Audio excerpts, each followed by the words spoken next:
So now we're going to add our camera and our null object, so we can move the camera around using the null object. Okay, so if we go back on composition 1, go to layer, new camera, and the default settings should be fine. Just make sure depth of field isn't enabled because we don't need that right now. Okay, click OK, and layer, new, null object. And now we're going to parent the null object with the camera. So if we click on this icon here and drag it to the null object, the camera layer is now linked or parented to the null layer.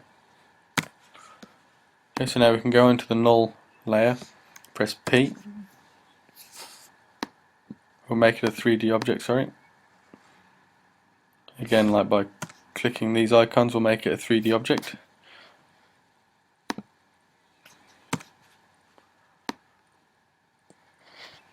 Okay, so I want to zoom right into ICU. So if you drag this one on the far right of position, you'll zoom in and out. The middle one will take you up and down, and the first one will take you left and right.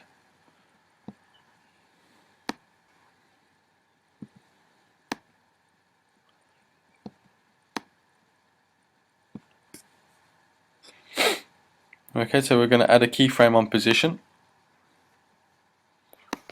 So we're going to start off there. I want it to go over to driving. So we're going to add another keyframe and zoom out.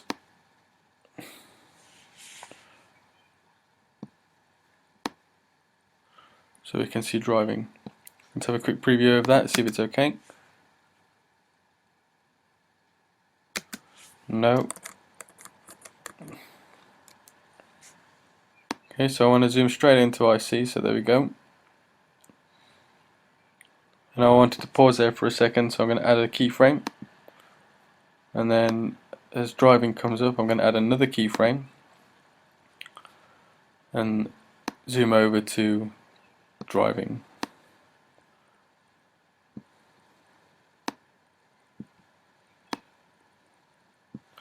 So a quick look at that, see if it's okay this time.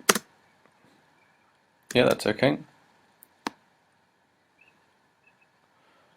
So I'm going to add another keyframe at the end of that one, so then we can move on to round. So as round comes up, add another keyframe and focus your camera onto that.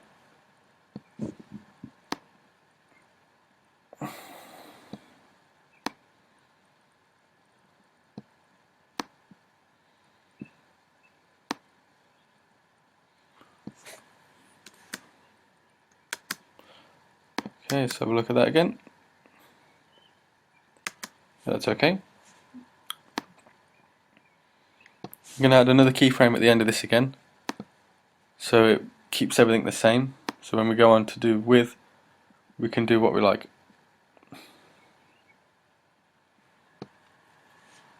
So there's width. So let's add another keyframe. Zoom in.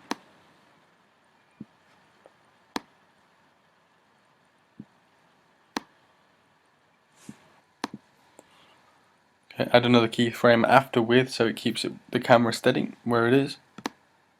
And then as the comes up, add another keyframe and zoom into the.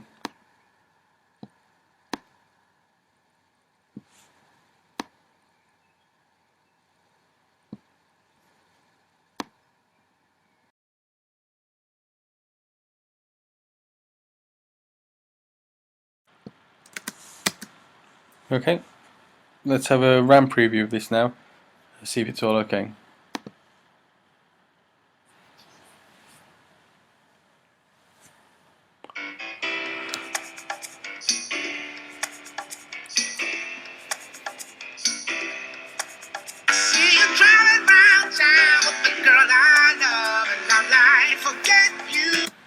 Okay, I'm just going to go over quickly with you how to export your video once you've done it. Obviously you can do the whole song or whatever you're doing. I just want to show you how to render it. Okay, so making sure you've checked the continuous rasterization on everything, and the motion blur and the 3D layers, so it gives it a nice sharp finish.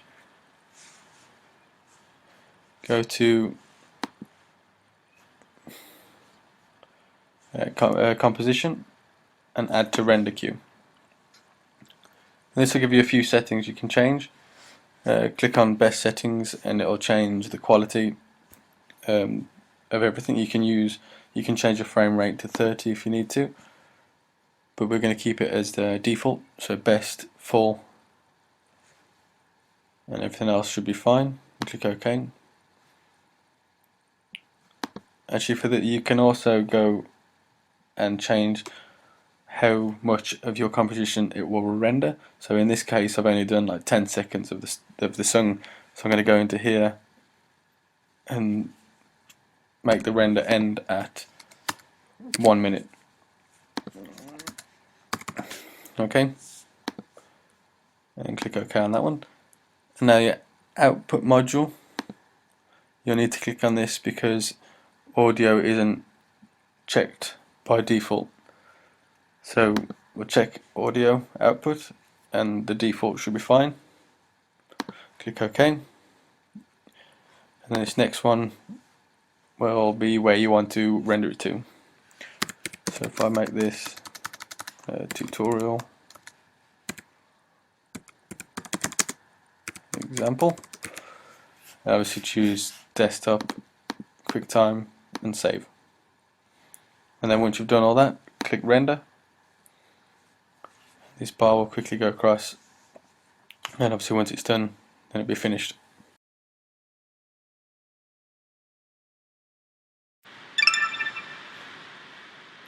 Okay, so let's preview that now.